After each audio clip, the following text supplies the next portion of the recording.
Good evening. My name is Joe Sam Robinson, and it's my pleasure to have with us once again Dr. Buck Melton, a man of many virtues and excuse me, I'm so sorry. Have you talked to my wife lately? Only an occasional fault. Oh. Only a rare fault turns up. That's a very small one. You and Carol must have a visit. So. I will bring your wife in to we'll discuss do that this next time.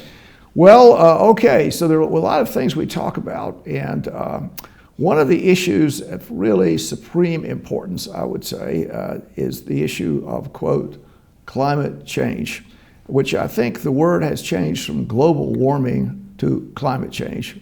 And of course, the climate always changes. It's changed for millennium. It goes up, it goes down.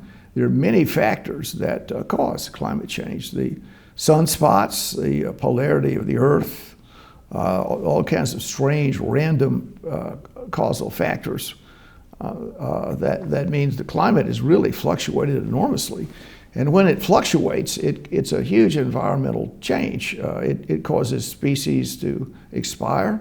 The Darwinian dynamics happen. Some creatures make it, some don't.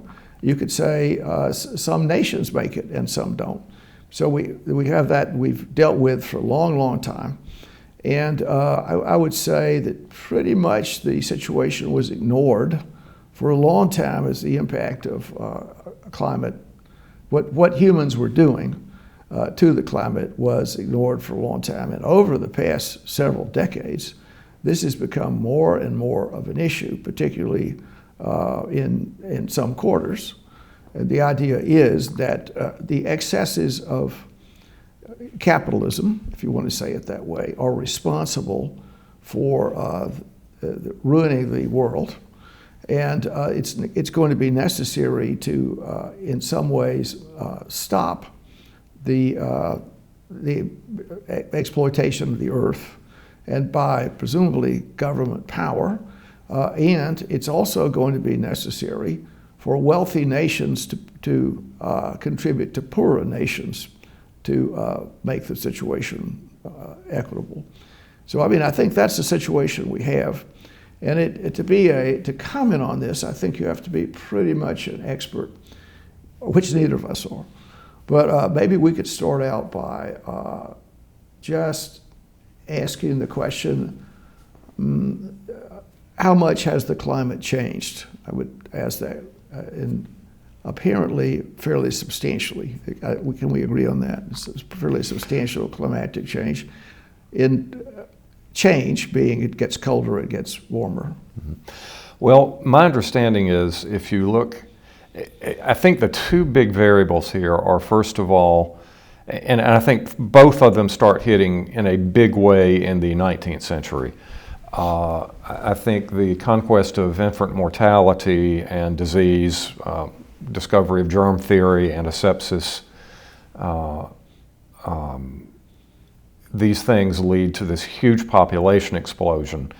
At the same time, we are tapping these new energy sources, steam power, that's powered almost entirely by fossil fuels, and increasingly by nuclear, and with some solar and wind lately. Which brings us to a population of, I think, now 8 billion. Which is a big deal. In the last week or two, they ceremonially went to 8 billion. And I think by 2030, it's supposed to hit 8.5 billion.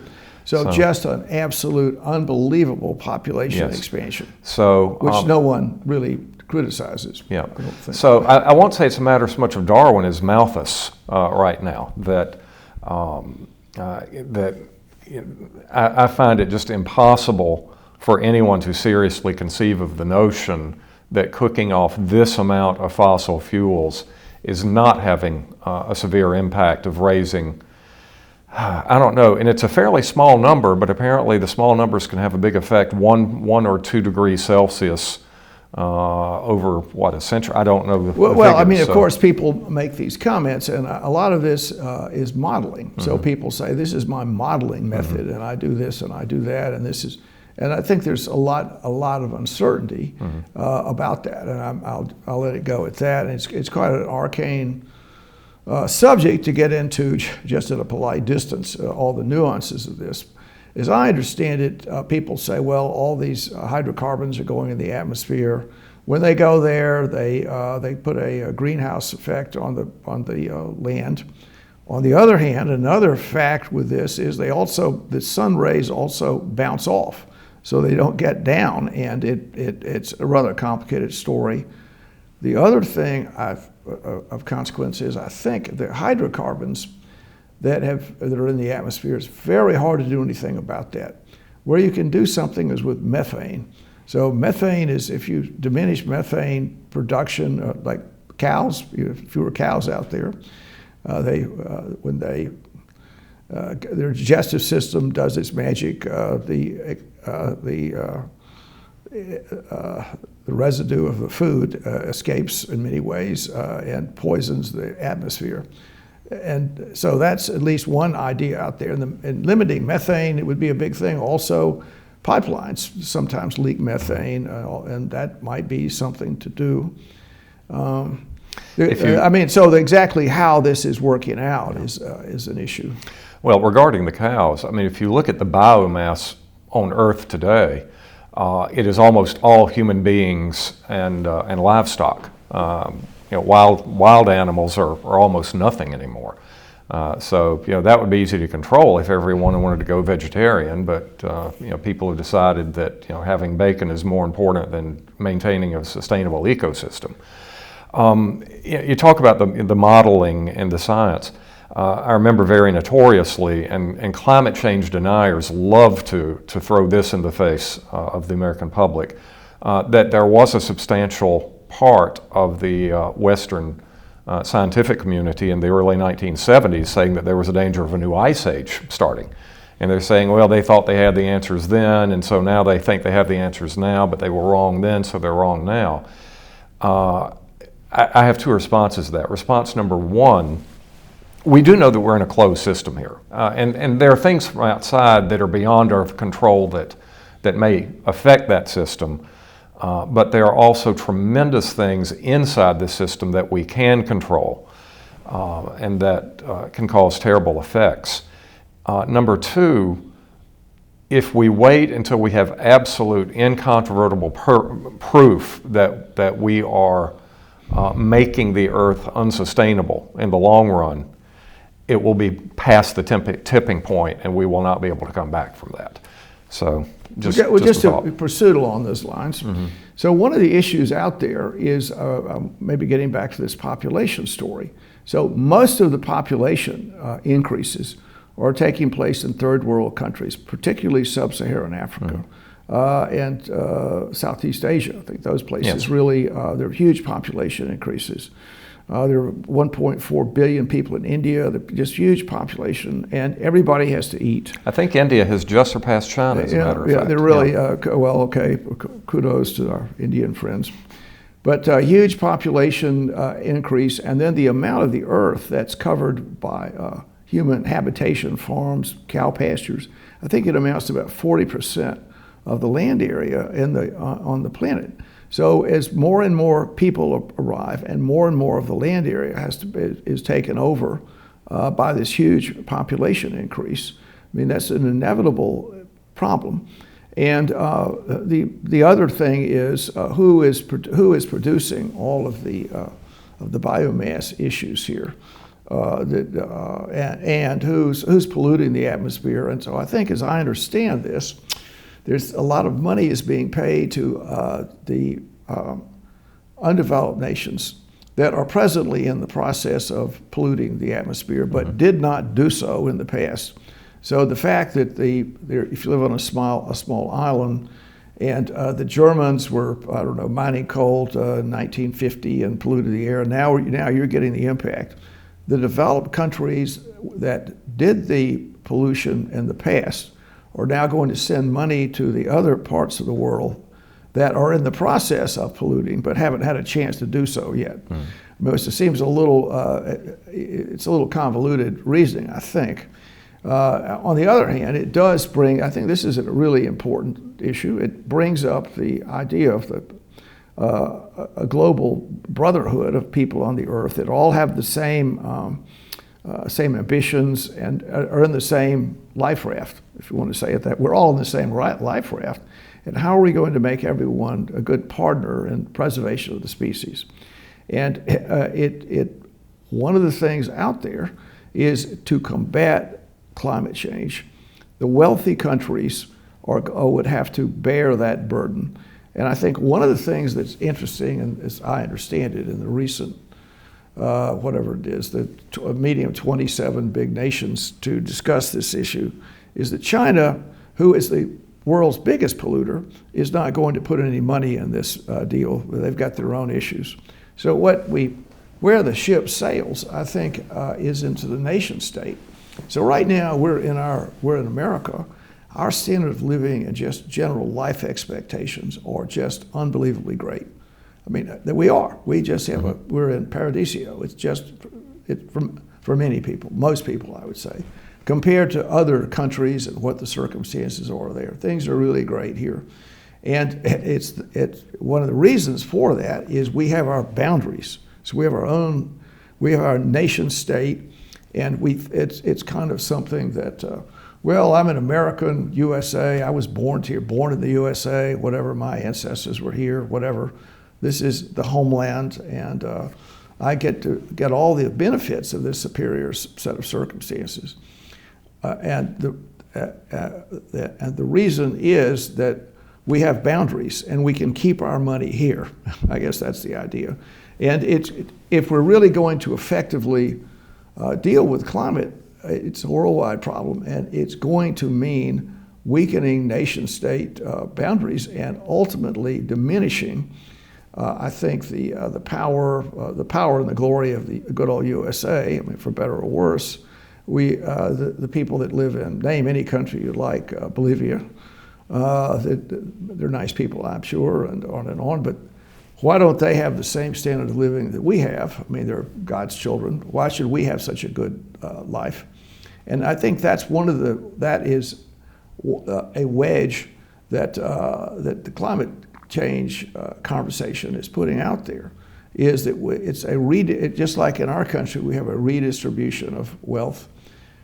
When we do something with the climate change, it's going to require a redistribution of the world's wealth, which is and the people that are pushing for this, at least to some degree, I think that they would think that would be fair. Ethically, they don't like the inequality of the world's goods.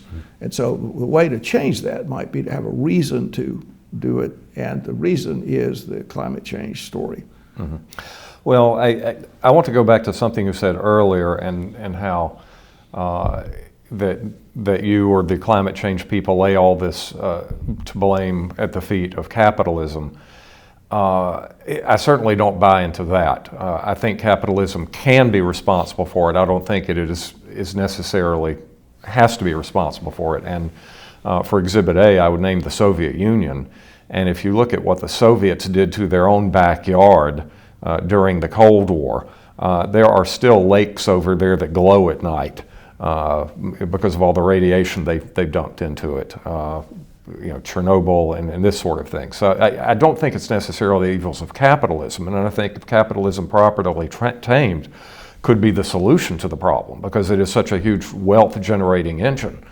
But it is true that we're going to have to make some sacrifices. But I think this is the wrong time to become nationalist. It's the tragedy of the commons. We have to set an example. We made ours, and we mostly made ours before the science of ecology was a big deal. So I'm willing to give us a pass on it, on that. But now in a developing nation like India, for instance, or any nation in sub-Saharan Africa says, well, we're just doing what you did in the 19th century, how can you blame us? We have to get past that somehow.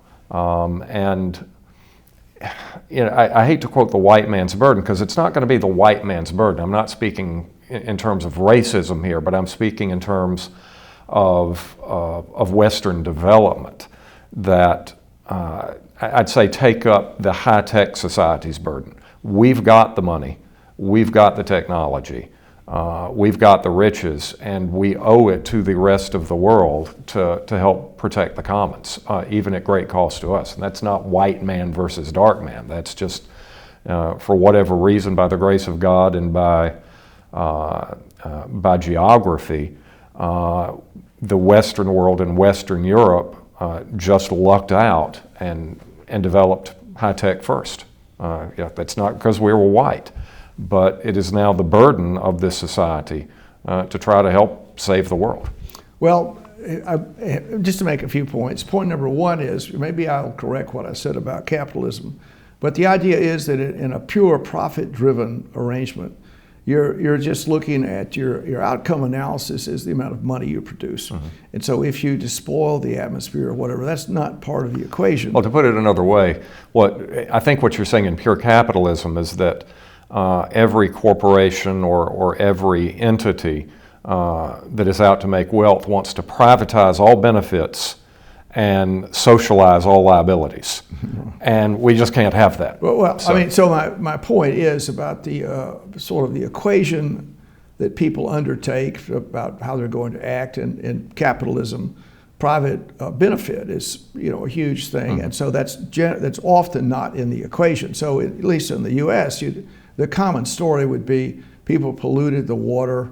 Or if you watch on television, you could see Quantico, that they were not Quantico, but whatever. Parasite. Yeah, I remember it. Whatever. I can't remember either. Marine base. Okay, all right. The water was bad. Something bad happened. Now you're all going to get money for it. Or let's see, the coal factories did this or did that or did this or did that. They pollute the atmosphere, and then and these people are enemies of the human race in a way because of the way they've injured little people because of their desire for profit. Now, you correctly, I think, mentioned the Soviet Union as a great polluter, and maybe the same issue there, in that which is a narrow viewpoint about the decisions to be made. And so capitalism were trying to make money. The Soviet Union, in a way, was trying to dominate the world, or at least Eastern Europe.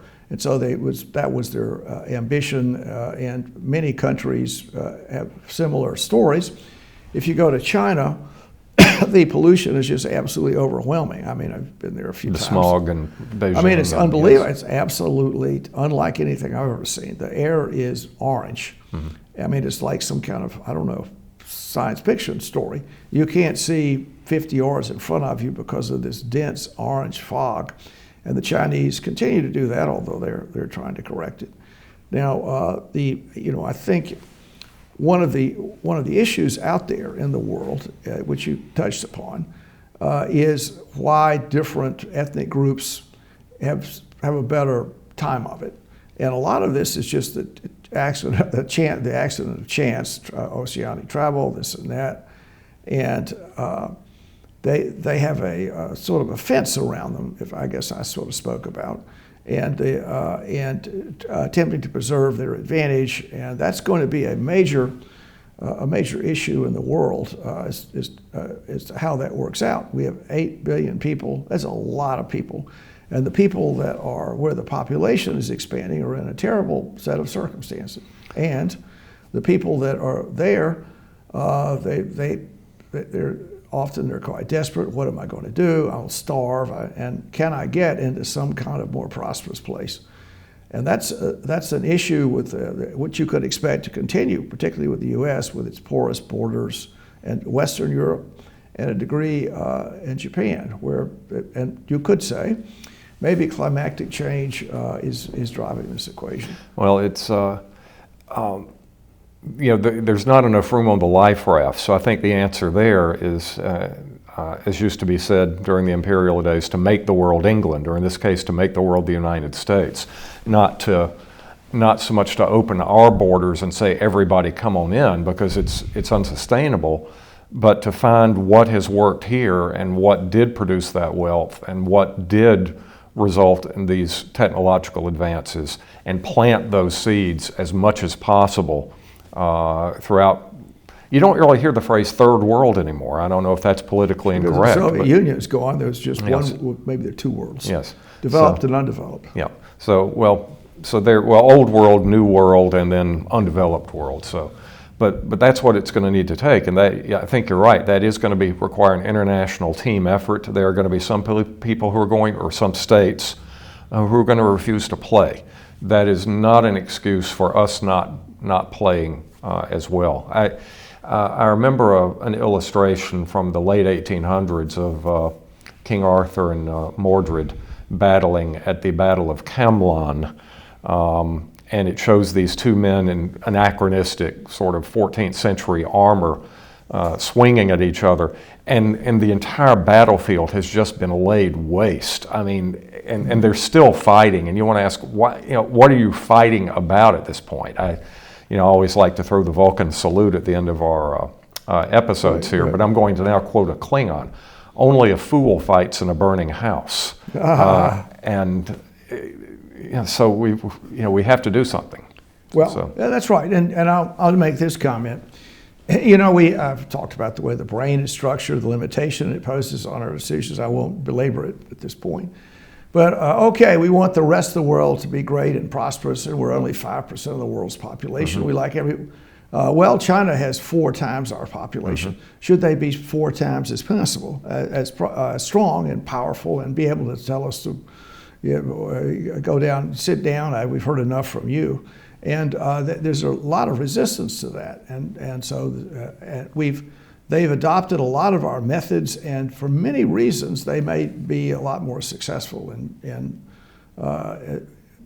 taking using science, and their system may work better, so they may become even stronger and better. But all these other places that are out there, America's missionary zeal might be diminished as the nation states we've helped become stronger than we are. And the other point is, I think we said we want to make everyone like America. Well, whatever that is, that means the democratic system, whatever that means. And that might not culturally fly in other places. Well, I didn't necessarily mean the democratic system. I'm really talking about industrial technological development of clean resources, renewable energy, clean water, decent living conditions, and how you achieve that is going to differ in different cultures and in different geographical regions depending on what their strengths and weaknesses are. Well, that sounds pretty idealistic. I mean, I'll just make the comment: if you have 10 kids, which I don't know, there are 10 kids there, you're in a very modest place, you're starving. Your whole life arrangements are very difficult, are very different. And if you look at the population dynamics, it's really pretty extraordinary. And you could make the case that in 100 years, the world's population is going to be different than it is now, and the power arrangements are going to be different. Yeah. Well, and just to say this, in some ways, if you had that notion about the burning house and fighting, that's maybe inevitable, if I can phrase it that way. Of course, only a fool would do it, but we are fools, so maybe that's going to be an issue as the earth deteriorates. The nation states will still quarrel. Well, I'll tell you. Well, some of them certainly will. I mean, you're not going to get all of them on board. I think that after 100 years, China will get on board after it's achieved whatever level it needs to. By then, it may be too late. But you look at the United States and what we did in terms of technological development, railroad communications, antibiotic, nuclear power, satellites. But if you don't think that society is up to revolutionizing the world, then I think the only other thing we can do, we'll have to exterminate the third world. We can use nerve gas.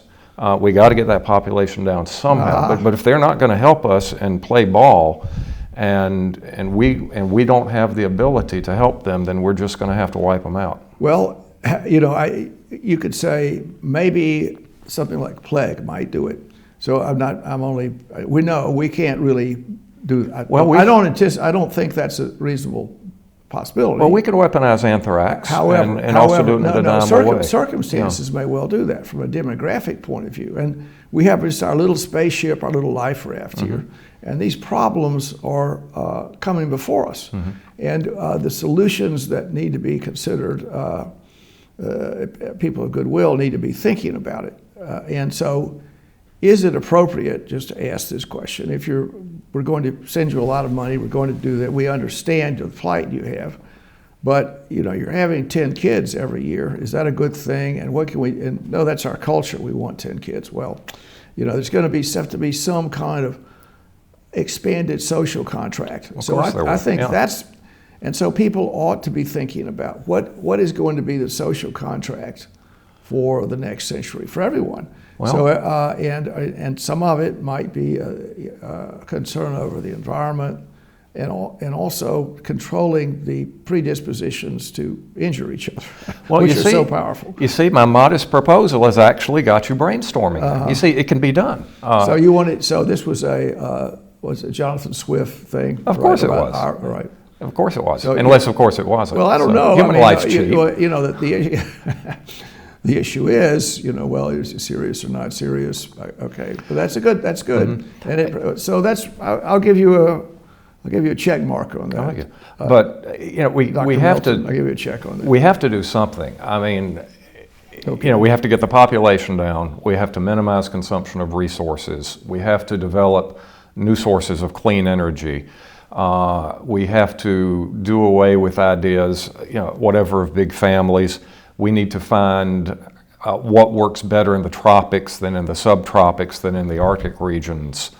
I mean, it's going to be a massive undertaking. Yeah. But I would contend that the alternative is going to be a horribly dystopian future that is going to completely ignore international boundaries. It's going to be a Malthusian world, and I don't know. I suppose you could say the chosen few with enough money can build themselves mountain redoubts that can't be overcome by the masses beating to get in. But that's a pretty heartless. One other thing to consider here is, and I think this is an important thing to consider, is we've got climate change. There's nothing we can do about it. In 100 years, the temperature is going to be 1.5 degrees warmer. Mm-hmm. And that means that the little islands out there, maybe down the Georgia coast, some prosperous islands there will be underwater. Mm-hmm. I mean, some places like that, I don't know, whatever. We all live downstream. Right, but that will happen, and it will warm up a lot. On the other hand,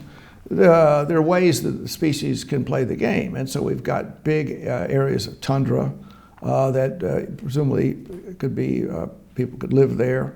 Things could warm up a little bit, and then some crops may make it and some may not. Mm-hmm. So recently I understand that corn, maize, is not going to do well in the next century. So particularly we do a lot of it here, it's not going to be a good thing. On the other hand, wheat can do well.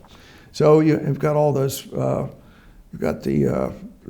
got our friends in Canada up there they'll probably lock us out. We're trying to, so the same way the Mexicans are trying to cross the Rio Grande, we're trying to cross the St. Lawrence to get into. It's already happening. We're already eyeing their tremendous fresh water supplies up there, and they're making them kind of nervous. Well, I mean, I'm making a slight joke here, but not totally. I'm not. And so you could say, well, how are we going to adopt this? Things will do this, we'll do this, and then some kind of substantial population changes. So, well, there's so many people here, so many people there. You mentioned dystopian places. Many of these cities are dystopian right now. I mean, if you go somewhere, I think it's really, I think school children sometimes in elite circles, well, I'm going to travel in Europe or Western Europe and I'll see how the other half lives. No, that's not how you see the other half lives. You go to some really just terrible. I hate to say this, drive to South Macon. Yeah. Well, I don't know. I hope I do. South Macon. I do. So, yeah. Well, there are rough places out there. Mm-hmm. Rough places. But what I'm arguing is, based on what we have done in the last century and a half, if we apply that, I think we can get out of this hell that is in the making, that we are making for ourselves. And it's going to take a lot of work, it's going to take a lot of thought, and it's going to take a lot of resources. But for us to say, well, we are not the main cause of it, so we're not going to play, is very short-sighted, and it also misses the point. But are we going to wait until there are, 30 billion people, 40 billion? I mean, it's going to break at some point. And I would argue that it is breaking now. Will the human race survive? It will not survive in the form and fashion that we know of it. I think one way or the other, through conscious intervention or through Malthusianism or something, we're going to end up with a vastly smaller human population sometime in the next 400 or 500 years. Now, how that population will live, I don't know. It may live in comparative comfort. It may live in medieval squalor. We have the ability to sort of decide now what it will be. If we wait, the decision will be made for us. Well, on that note, thank you, Buck. Thanks for another good interchange here. All right, thank you. This program is brought to you by the Georgia Neurosurgical Institute. For over 50 years, rendering neurosurgical care to patients of all social conditions, treating complicated problems involving the brain, spine, spinal cord, and peripheral nerves, endeavoring to encourage quality care, medical research, innovation, and education on a local, national, and international basis.